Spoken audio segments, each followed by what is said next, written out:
कि बरेली की सरजमी पर माओ ने नेता पैदा करना बंद कर दिए, जो 200-250 किलोमीटर दूर से नेताओं को टिकट लेकर भेजा जा रहा है। ये सवाल है मेरा। मैं पूछना चाहता हूं कि बहुजन समाज पार्टी का एक नारा है, जिसकी जितनी संख्या भारी उसकी उतनी हिस्सेदारी। मैं पूछना चाहता हूं समाजवादी पार्टी से कि हमारी संख्या 20% है, इस लोकसभा में 5.5 लाख है, बताओ हमारा हिस्सा कहां है। मैं पूछना चाहता हूं समाजवादी पार्टी से कि रुचि वीरा को तुम लाए थे, बहन जी से गठबंधन तुमने करा था, बहन जी को बुआ तुमने बताया था, बुआ और बबुआ का खेल तुमने खेला था। ये मुसलमान और दलित ये तो बेवजह ठगा गया था। तुमने गठबंधन करा तो बहन जी तुम्हारी बुआ थी और सैयद आबिद अली को एक मुसलमान होने के नाते टिकट दे दिया, तो बहुजन समाज पार्टी बीजेपी की 2 पार्टी बन गई। ये कैसे हो सकता है? बाबू भाई बताओ, बात समझ में आ रही है कि नहीं? अखिलेश यादव जी गठबंधन करे तो बहन जी उनकी बुआ है, और किसी मुसलमान को टिकट दे दे तो वो बीजेपी की बी पार्टी है। ये कौन सा तरीका है? बताओ नौजवानों, बात समझ में आ रही है कि नहीं आ रही है? बात समझ में ना आए बता देना, मैं रोक दूंगा।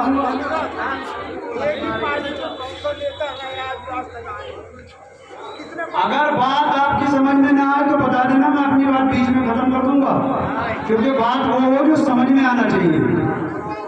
2019 में समाजवादी पार्टी के लोगों, मैं तुमसे पूछना चाहता हूं कि तुमने बुआ से गठबंधन करा था कि हमारे मुसलमानों ने और दलितों ने गठबंधन करा था? तो जवाब मिलेगा कि अखिलेश यादव जी और समाज पार्टी ने गठबंधन किया। लेकिन फिर भी हमारी वफादारी, हमारी इंसानियत, हमारी शराफत, हम तो भोले वाले हैं, हमेशा से ठगे चले आते थे। 2019 में भी ठग गए, हमारा दलित भी ठग गया, हमारा मुस्लिम भी ठग गया। तुमने बहुजन समाज पार्टी से गठबंधन किया और एक मुसलमान ने, एक दलित ने वोट दिया। अगर नहीं दिया तो उनकी खुद की बिरादरी वैश्य समाज ने, बनिया समाज ने उनको वोट नहीं दिया। बताओ, तुम्हारे गांव में भी बनिया समाज है कि उन्होंने रुचि वीरा जी को वोट दिया? हमारे औरा में भी नहीं दिया।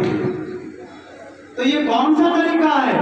जिसकी खुद की बिरादरी लड़ाने को तैयार नहीं है, जिसकी खुद की बिरादरी 50,000 की है, उसको प्रत्याशी बनाकर 8.5 लाख पे थोपा जा रहा है। 3 लाख मुस्लिम, 3 लाख दलित और 5.5 लाख मुस्लिम। ये कहीं का तरीका है? ये तुम्हारी ईमानदारी है? मैं कहना चाहता हूं मौलाना की सरजमी से कि तुम्हारी नियत में खोट है। तुम बीएसपी को बदनाम करते हो कि बीएसपी पैसे लेकर टिकट देती है। मैं अपनी जिंदा मिसाल हूं, मुझसे एक भी पैसा नहीं लिया है। मुझको केवल 5.5 लाख का मालिक होने के बाद फ्री में टिकट देकर तुम्हारे बीच भेजा। अब मैं पूछना चाहता हूं कि मुझको तो बहन जी ने टिकट दिया, ना तो मेरी इतनी हैसियत थी कि मैं उनको पैसा दे देता, लेकिन मेरी हैसियत उस पैसे से ज्यादा थी। वो हैसियत थी तुम्हारी ताकत, तुम्हारी गिनती, तुम्हारी 5.5 लाख वोट। बहन जी ने मुझको टिकट नहीं दिया है, गलत फहमी निकाल देना। सैयद आबिद अली जी कितने हैं? बहन जी ने मुझको टिकट नहीं दिया है। अगर यहाँ 1 लाख मुसलमानों की आबादी होती तो बीएसपी हमको टिकट नहीं देती। बहन जी ने टिकट दिया है, 5.5 लाख औला के मुसलमानों को टिकट दिया है। बहन जी ने टिकट दिया है, 3 लाख औला लोकसभा के दलित समाज को टिकट दिया है। Bahujan Samaj party, Bahujan Samaj party. बहन जी ने टिकट दिया है, औला लोकसभा के बीएसपी के संगठन को टिकट दिया है। और अगर ये तीनों ताकतें एक हो जाती हैं तो कसम खुदा की रहती दुनिया तक तुम्हें कोई हराने वाला पैदा नहीं। हम राजनीति कर रहे हैं, हो सकता है तुम इतने आंकड़े नहीं जानते हो, ये पप्पू प्रधान जी जानते हैं, ये मुझे ठाकुर साहब जानते हैं, दीनदयाल जी जानते हैं। ये ठाकुर समाज से हैं। ठाकुर समाज उस बदतमीज सांसद को हराने की बात कर रहा है, तो ये सोच समझ के मेरे पास आए, मेरी ताकत और गिनती देख के आए हैं कि मैं धर्मेंद्र कश्यप को हरा सकता हूं। इसीलिए ठाकुर मदन प्रताप सिंह मेरे साथ मेरे मंच पे मौजूद है।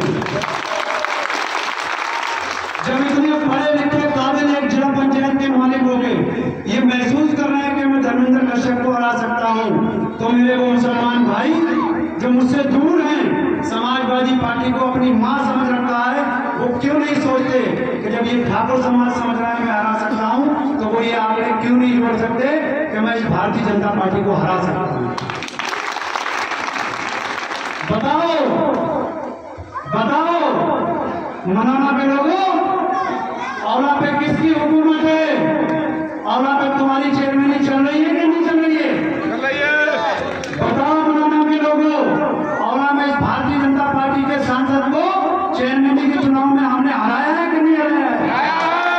बताओ मनाना के लोगों, इस भारतीय जनता पार्टी को हमने अभी चेयरमैनी में वो 2017 में हराया था कि नहीं हराया था? बड़ी हैरत की बात है। हमारे भोले वाले लोगों को भड़काते हैं, हमारे भोले वाले नौजवानों को भड़काते हैं कि तुम राजा नहीं बन सकते, तुम राजा नहीं बन सकते। क्यों नहीं बन सकते? क्यों नहीं बन सकते? तुम्हारे मौलाना के राजा पप्पू के दाम थे, तुम्हारे मौलाना के राजा मुमताज मलिक हैं, करौली के राजा अशफाक सकलैनी चेयरमैन के रूप में हैं, और आपके राजा सैयद आबिद अली और उनको डराने वाले चेयरमैन के रूप में हैं। अलीगंज के राजा शाकिर खान प्रधान के रूप में हैं। बिशारत के गंज के राजा लाल मियां कुरैशी चेयरमैन के रूप में हैं। खिलिया के राजा इमरान साहब चेयरमैन के रूप में हैं। फरीदपुर के राजा शराफत जरीवालों के रूप में चेयरमैन के रूप में हैं। आलापुर में तुम्हारा चेयरमैन, उसैत में तुम्हारा चेयरमैन, ककराला में तुम्हारा चेयरमैन, जहां तक वो हद है लोकसभा में एक चेयरमैन छोड़कर सब तुम्हारे चेयरमैन, लेकिन तुम राजा नहीं बन सकते।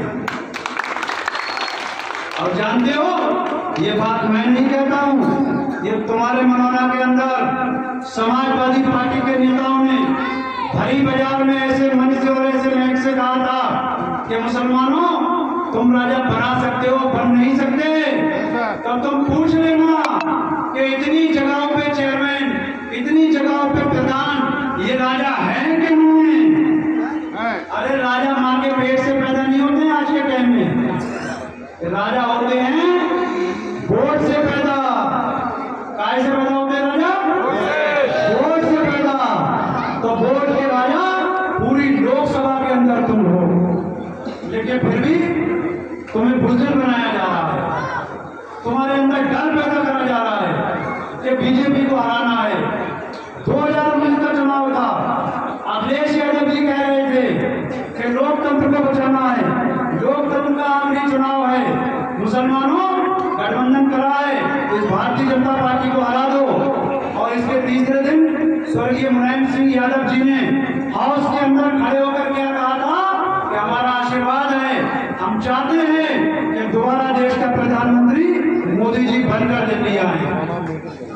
बताओ ये कैसी दोगली राजनीति है, बताओ ये कैसी दोगली राजनीति है। मुसलमानों को डराया जा रहा है कि बीजेपी को हराना है, और तुम्हारे अपने बड़े नरेंद्र मोदी जी को आशीर्वाद दे रहे हैं दिल्ली बुलाने के लिए। ये इंसाफ है या बेईमानी है? हमको कहते हैं ये बहुत नाइंसाफी है कि नहीं? नाइंसाफी है। अखिलेश यादव कह रहे हैं लोकतंत्र को बचाना है, और नेताजी कह रहे हैं कि दोबारा नरेंद्र मोदी जी को प्रधानमंत्री बनाकर दिल्ली पहुंचाना है। 2 मिनट के स्वर्गीय मुलायम सिंह यादव जी के बयान में ऐसा भौचाल आया कि मुसलमान, दलित, पिछड़े सब ठगे रह गए। 60% यादव समाज का वोट भारतीय जनता पार्टी को वोटिंग करके आया। बताओ ये सच है कि नहीं है? बीजेपी हराना है। हम तुमसे एक अपील करना चाहते हैं समाजवादियों, हम तुमसे गुजारिश करना चाहते हैं, हम तुम्हारे साथ रहे हैं, हमने तुम्हें 20 साल वोट दिया है, हम तुमसे नाराज या खिलाफ नहीं हैं, लेकिन तुम्हारी नीतियों से हमें शिकायत है। हम तुमसे सवाल करना चाहते हैं कि जिस दिन और लोकसभा में यादवों को इकट्ठा करके समाजवादी पार्टी के साथ खड़ा कर लोगे, उस दिन मैं और मेरा मुस्लिम समाज एक एक बच्चा समाजवादी पार्टी के साथ खड़ा हो जाएगा। बताओ कि ये कर सकते हैं यादव समाज को समाजवादी के साथ खड़ा?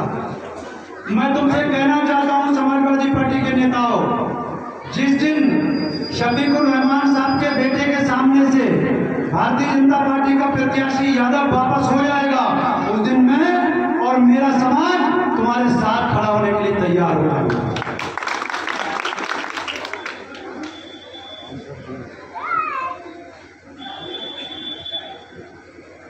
तुम करो तो गठबंधन और हम लड़े तो बी पार्टी। बताओ समझ में आ रही है बात कि नहीं?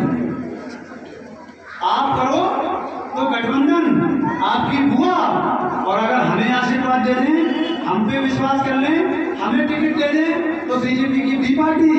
ये कौन से हिसाब की बात है? हमारे नौजवानों को बलगराने चले थे, हमारे मुसलमानों को बलगराने चले थे, हमारे दलित समाज को बलगराने चले थे कि ये कहेंगे बीजेपी ने खड़ा करा है और ये सब भाग जाएंगे। अरे समाजवादियों, ये वो नौजवान हैं, इनका एक एक पल, एक एक दुआ, एक एक मेहनत मेरी हर चेयरमैन में शामिल है। मेरा मुस्लिम समाज जानता है कि मैं मर सकता हूँ, मिट सकता हूँ, लेकिन किसी के सामने ना झुक सकता हूँ ना बिक सकता हूँ। अरे मैं कहना चाहता हूँ, जब उस दौर के यजीद हमारे बुजुर्गों को नहीं खरीद पाए, तो इस दौर के चुटपुटिए यजीद हमें और हमारी औलादों को क्या खरीद पाए? बताओ, जान प्यारी होती नहीं? जान ज्यादा प्यारी होती है, माल कम।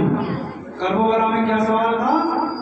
हमारे ही बुजुर्ग थे, हम वही खून हैं। एक ही सवाल था कि यजीद की बैत कर लो, सल्तनत मिल जाएगी, बादशाह मिल जाएगी।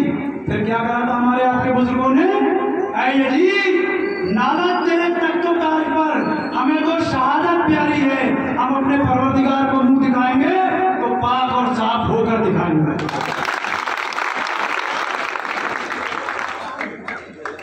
अगर हम बीजेपी से हाथ फेंकते तो बीजेपी से मुकाबला करते, चेयरमैनी का चुनाव ना लड़ते। और ये लोग क्या जानते हैं, जब यजीद का पूरा खजाना हमारे तुम्हारे बुजुर्गों को नहीं खरीद पाया, तो आज के दौर के एक चंद लाखों करोड़ सिक्के क्या हमें खरीद लेंगे? क्या आप अपने नेता को नहीं जानते हो? क्या आप सैयद आबिद अली को नहीं जानते हो कि अगर कोई गरीब परेशान उसके दरवाजे पे जाता है तो जो भी हस्ब हैसियत है मुट्ठी बंद करके वो देता है, कभी किसी को खाली तो नहीं लौटाया? किसी को खाली तो नहीं लौटाया? तो ये पैसा मुझे बीजेपी देती है। मैं 3 चुनाव लड़ चुका हूँ, ये पैसा मुझको बीजेपी ने दिया है। तीनों बीजेपी को हरा चुका हूँ, ये पैसा मुझको बीजेपी ने दिया है। अरे सच तो ये है कि जब से मेरा गठबंधन हुआ है दलित समाज से, तब से वो जोकर लाल फाटक वाला परेशान है और घबरा गया है।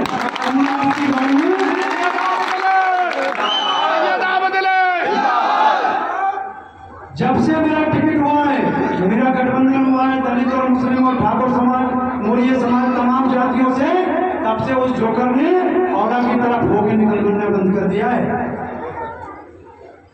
और एक चीज और बता देना चाहता हूं, मैं डरता नहीं हूं। मैंने सुना है कोई भी वीडियो बना ले, कोई भी फोटो खींच ले, वायरल कर दे, भेज दे उस जोकर के पास। मैंने सुना है कि आज के टाइम में वो जो खुद को सांसद समझते हैं, गलत फहमी निकाल दो महोदय, न तुम सांसद हो न हम सांसद हैं, तुम भी प्रत्याशी हो और हम भी प्रत्याशी हैं। तुम्हारी नसबंदी के लिए लाल फाटक वालों से कह रहे हैं, तुम्हारी नसबंदी के लिए ठाकुर मुदित साहब को और मुदित प्रताप सिंह को लाए हैं, हम इनसे ही तुम्हारी नसबंदी कराएंगे। ये सांसद है कि डॉक्टर है? बताओ, सांसद है कि डॉक्टर है? लोकसभा में विकास कर नहीं पा रहा है, जमींदारों की नसबंदी करेगा। अबे तुम जमींदारों की हैसियत क्या जानो? तुम तो टायर पंचर वाले हो। तुम अपनी ना तुम्हारी इज्जत थी ना दूसरे की समझते हो। अगर तुम किसी अच्छे खानदान से होते तो किसी जमींदार या अच्छे परिवार पे उंगली नहीं उठाती। भाषा बताती है कि तुम कौन से परिवार से हो। ये मुंह का नोक जब खुलता है तो ये बता देता है कि आप अंदर से क्या हो। तो 2019 में तुमने बता दिया था कि तुम क्या हो, लेकिन मोदी लहर का फायदा मिल गया, तुम चुनाव जीत गए। इस बार मोदी लहर नहीं है, इस बार आंवला लोकसभा में तूफान है दलित मुस्लिम का। बताओ आंवला का तूफान है कि नहीं? तूफान है, तूफान। और ये तूफान जब तक शांत नहीं होगा, जब तक तुम्हें डुबो नहीं देगा। तुम करो तो गठबंधन, हम लड़े तो भी पार्टी। इसको भूलना नहीं, ये चुनाव में याद रखना। तुम रिश्ते बनाओ तो हुआ, हम बनाए तो वो बीजेपी की हो गई। तुम ऋषि वीरा जी को लड़ाओ तो वो नेता है, हम लड़े तो बीजेपी के एजेंट हो गए। अरे असल में बीजेपी के एजेंट तो तुम हो। तुम्हारे जो टिकट बट रहे हैं लोकसभा के, राज्यसभा के, वो आरएसएस और बीजेपी के दफ्तरों से बट रहे हैं। मैं चैलेंज के साथ कहना चाहता हूं। बताओ रामपुर में प्रत्याशी समाजवादी पार्टी ने कहा था, दिल्ली से नदवी को लाए हैं। नदवी को, नदवी का मतलब समझते हो? कोई सुन्नी वोट नहीं देगा। क्यों लाए हैं? कि नागपुर से आरएसएस के दफ्तर से फरमान हुआ था कि रामपुर हमें चाहिए। मुरादाबाद में मौजूदा अपने सांसद डॉक्टर एसटी हसन साहब को टिकट काटा है। क्यों काटा है? कि दिल्ली से फरमान हुआ था, अखिलेश यादव जी मुरादाबाद की सीट हमें चाहिए। ये बड़ी डीलिंग करते हैं। ये केवल 5 सीट बचाते हैं अपने परिवार की, बाकी सबको दांव पे लगाते हैं। चाहे रामपुर हो, चाहे मुरादाबाद हो, चाहे आंवला हो, ये सब की सौदा करता है। हम पूछना चाहते हैं कि अगर बीजेपी को हराने का इतना ही शौक था, बीजेपी को हराने का इतना ही शौक है, तो आओ अखिलेश यादव जी, करो पहल, गठबंधन करते हैं। एक और 5.5 लाख मुस्लिम से गठबंधन करो, 3 लाख दलित समाज से गठबंधन करो। हम प्रत्याशी हैं, अपना प्रत्याशी वापस ले लो, ये सीट हम तुम्हें जिता के तोहफे करेंगे। लेकिन ये नहीं करेंगे क्योंकि इनकी डीलिंग है कि मुरैना आंवला लोकसभा हराना है, इसके बदले में कोई और सीट जिताना है। ये नहीं करेंगे मुस्लिम से गठबंधन, ये नहीं करेंगे दलित से गठबंधन। बात समझ में आ रही है? बिल्कुल। मैं बार बार इसलिए पूछ रहा हूँ कि मैं बेवजह बोल रहा हूँ। बात समझ में आ रही है? तुमने गठबंधन किया था आरएलडी से, तुमने राज्यसभा भेजा था आरएलडी को, लेकिन आज वो तुम्हारे पिछवाड़े पे लात मार के भारतीय जनता पार्टी के गोद में बैठे हैं। तुमने गठबंधन किया था स्वामी प्रसाद मौर्य जी से, तुमने एमएलसी बनाया था उनको, लेकिन आज वो पिछवाड़ी पे लात मारकर कहीं और ठिकाना ढूंढे बैठे हैं। तुमने गठबंधन किया था ओपी राजभर जी से, उनको सीटें खैरात की तरह बांटी थी, मुसलमान का वोट ऐसे धक्के देके दिया था कि जाएगा कहां। आज वो भारतीय जनता पार्टी के साथ बैठे हैं। आंवला पे गठबंधन क्यों नहीं करते? करो गठबंधन। लेकिन साथियों, मनोना के लोगों, ये आपसे गठबंधन नहीं करेंगे। ये आपको विधायक और सांसद बनाना नहीं चाहते हैं। ये केवल आपसे अपनी कुर्सी और दड़ी फट्टी बिछवाना चाहते हैं। बताओ 20 साल की मेहनत और कुर्बानी, बताओ 20 साल का संघर्ष, जेल भरो आंदोलन, याद करो वो धरने जो हमने दिए थे, याद करो वो कुर्बानी जो हमने तुमने दी थी, इन तुम्हारे नेताजी ने दी थी। उसका सिला ये मिला कि तुम्हारे मुस्लिम सांसद का टिकट काट कर वहां उद्योगपति रुचि वीरा जी को उतार दिया गया कि ये इंसाफी है तुम्हारे साथ? नाइंसाफी।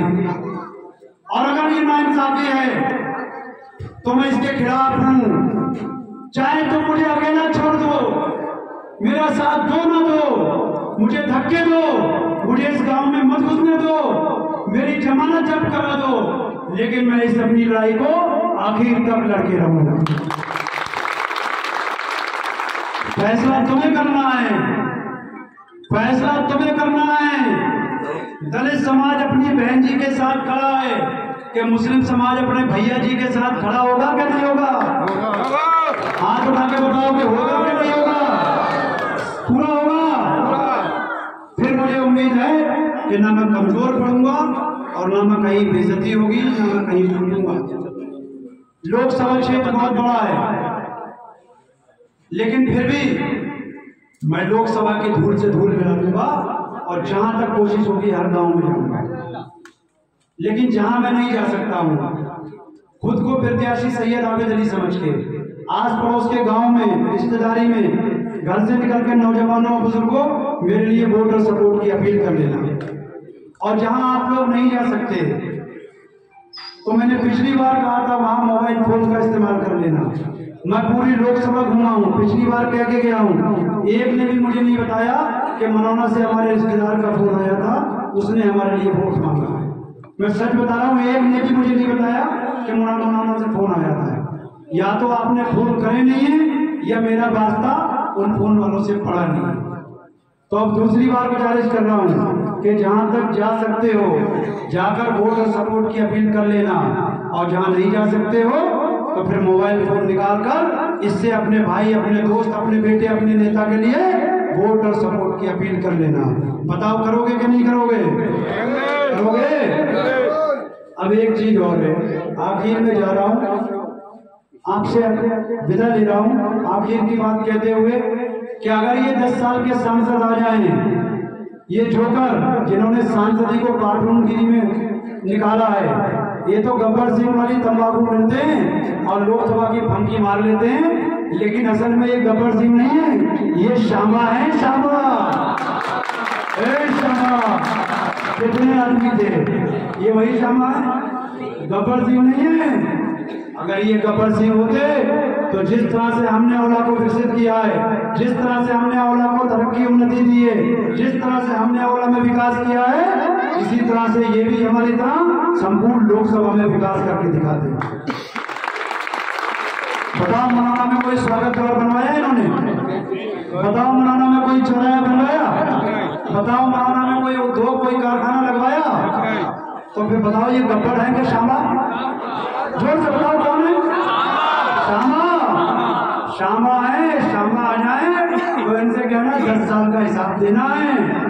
और मैं सुन रहा हूँ मेरे कुछ प्रधान साथी और कोटेदार मुझसे कह रहे हैं कि चेयरमैन साहब हम अंदर से तुम्हारी मदद कर रहे हैं। धर्मेंद्र कश्यप जी कह रहे हैं कि अगर हम जीत गए तो तुम्हारी जांच करा देंगे। मैं कह देना चाहता हूँ कश्यप जी, भूल जाओ वो दिन जब तुम कमजोर और सीधे साधे प्रधानों को, कोटेदारों को सताते थे। सैयद आबिद अली कहते हैं हमें, अगर तुमने हमारे एक भी नौजवान को छूने की कोशिश करी, एक भी प्रधान या कोटेदार को छूने की कोशिश करी, तो बीच चौराहे पर तुम्हें नंगा करके रख दूंगा। औला का मालिक मैं हूं। औला की सीमा के अंदर घुसने को तरस जाओगे। तुम्हारी गाड़ी बिना हमारी मर्जी की औला की सड़कों पे चल नहीं पाएगी कश्यप जी। इसलिए मैं कहता हूं होश में रहना, होश में। मैं कहता जाऊं होश में रहना, होश में। लेकिन एक बात मैं आप लोगों को बता देना चाहता हूं कि आप लोगों के बीच मेरे जाने के बाद पैरूपी आएंगे, छली आएंगे, ठगी आएंगे। जिस तरह से साजिद खान चुनाव लड़ रहे थे, उस तरह से उन पैरूपियों ने, छलियों ने, ठगियों ने मुस्लिम समाज को 2 भागों में बांट दिया था। और रिजल्ट ये आया कि साजिद खान 7-8 हजार वोट से हार गए। याद करो वो दौर, अगर उसी टाइम तुम सब इतनी बड़ी तादाद में इकट्ठे हो गए होते तो इस एरिया का विधायक कोई मुस्लिम होता और सांसद भी तुम्हारे बीच का होता। आज दौर फिर पलटा है। आज साजिद खान को ना सही, सैयद आबिद अली को, तुम्हारे भाई को टिकट दिया है। आज बटना और बिखरना मत, आज मुट्ठी की तरफ बंध जाना। अगर ये मनौना की मुट्ठी बंद गई तो इसकी आवाज पूरी विधानसभा के अंदर जाती है। मैं दावे के साथ कहना चाहता हूं कि अगर मनौना के लोगों ने एक तरफा फैसला ले लिया तो औला विधानसभा भी एक तरफा फैसला लेने को मजबूर हो जाएगी। मनौना बड़ा गांव है, मनौना औला का दिल है, और दिल जब जिंदा होता है, धड़कता है तो सांसें तभी चलती हैं, और दिल का खेल खत्म तो सारा खेल खत्म। बताओ दिल को धड़काओगे कि नहीं धड़काओगे? अगर आपके बीच समाजवादी पार्टी के बहरूपी और ठगी आए, वो तुम्हारी नजर में नेता होंगे, मेरी नजर में नेता नहीं, सौदागर हैं। कोई अपने बेटे का टिकट पक्का कर रहा है, कोई खुद के लिए 2027 का टिकट कर रहा है, और बेचने के लिए अगर कोई है तो केवल और केवल वो मुस्लिम कौम को बेच रहे हैं। ये सब लखनऊ जाके अपने अपने टिकट पक्के करके आ रहे हैं कि हम मुसलमानों को जाके समाजवादी के साथ जोड़ देंगे, मगर 2022-27 में भैया जी हमारा ख्याल रखना। मैं आपसे कह देता हूं कि बहन जी ने तुम्हारी ताकत, तुम्हारी अक्सरियत देख के टिकट दिया है। 2027 के टिकट भैया जी भी तुम्हें देने को मजबूर हो जाएंगे, समझ रहे कि नहीं? अगर तुमने अपनी गिनती गिना दी, तुमने अपनी ताकत दिखा दी, तो 2027 का टिकट भैया जी भी बिना तुम्हारी मर्जी के, बिना तुम्हारे बीच के नेता के किसी को देंगे नहीं। बताओ गलत के सही? देखो कश्यप समाज की मैं तारीफ करता हूँ, उस जोकर की नहीं करता हूँ, कश्यप बिरादरी की मैं तारीफ करता हूँ। उसको भी ठगा गया है, उसने अपनी ताकत दिखाई, उनको लगातार विधानसभा का टिकट मिलता है, उनको लगातार लोकसभा का टिकट मिलता है। मौर्य समाज ने अपनी ताकत दिखाई, इनको भी टिकट मिलता है। ठाकुर समाज ने अपनी ताकत दिखाई, इनको भी टिकट मिलता है। नहीं दिखाई है तो तुमने अपनी ताकत नहीं दिखाई है, इसलिए तुम्हें टिकट और टिकट की लाइन में भी खड़े होने नहीं देंगे। बताओ मेरा सवाल सही है गलत? जिस दिन तुम अपनी गिनती पूरी करा दोगे, जिस दिन तुम अपनी ताकत पूरी करा दोगे, उस दिन लोकसभा और विधानसभा के सारे फैसले तुम्हारी मर्जी और तुम्हारी दहलीज तय होंगे। अगर वो छलिए आए, वो ठगी आए, तो उनसे कह देना कि औला लोकसभा पे बात बाद में होगी, पहले एसटी हसन के रूप में हमें हमारा सांसद चाहिए। जब तुम सांसद मांगोगे, अपना हिस्सा मांगोगे, तो उनके पास कोई जवाब नहीं होगा, बल्कि वो बदनाम करेंगे तुम्हारे नेता आजम खान साहब को। अरे वो जेल में हैं, उनका पूरा परिवार जेल में है। क्यों जेल में है? कि समाजवादी पार्टी के अंदर अगर ईमानदारी और वफादारी के साथ कोई नेता था तो उसका नाम मोहम्मद आजम खान साहब, इसीलिए वो जेल में है, क्योंकि वो ईमानदारी के साथ थे। और जितने बेईमानी के साथ थे, चाहे वो सांसद हो, विधायक हो, मंत्री हो, उनमें से एक की भी ना तो फाइल खुली है, ना जांच हुई है, वो सब मजे मार रहे हैं। बताओ बात सही के गलत? सरकार में आजम खान अकेले थोड़े ही थे, सरकार में तो पूरा उत्तर प्रदेश था, उनकी जांचें क्यों नहीं हो रही है? वो लोग जेल में क्यों नहीं जा रहे हैं? क्योंकि कहीं ना कहीं उनकी नूरा कुश्ती भारतीय जनता पार्टी के साथ थी। तो साथियों, गठबंधन तुमने और हमने नहीं कराया शादी से, ये गठबंधन अखिलेश यादव जी ने करा था। बुआ हमने और तुमने नहीं बताया था बहन मायावती जी को, बुआ अखिलेश यादव जी ने बनाया था। गठबंधन तुमने करा था, सांसद जी हम लड़ेंगे। दलित समाज अपनी बहन जी के साथ है और मुस्लिम समाज भी अपने भैया जी के साथ है। अब औला की जनता ने ठाना है अपने बीच का सांसद बनाना है। बताओ बनाना है कि बनाना है? तो क्या बनाना है? तो मेरे लिए वोट मांगोगे, टेलीफोन करोगे? बहुत बहुत शुक्रिया। अगर ये समाजवादी पार्टी के लोग आ जाएं तो इनसे पूछ लेना कि रुचि वीरा तो 5 साल में मिली नहीं, नीरज मोदी कहाँ मिलेंगे? और अगर ये ना बताएं तो एक गाना सुना देना, तुम तो ठहरे परदेसी साथ क्या निभाओगे, 7 तारीख को पहली गाड़ी से लखनऊ वापस लौट जाओगे। बहुत बहुत शुक्रिया, धन्यवाद। जय हिंद, जय भारत, जय भीम, खुदा हाफिज। सबको ईद की बहुत बहुत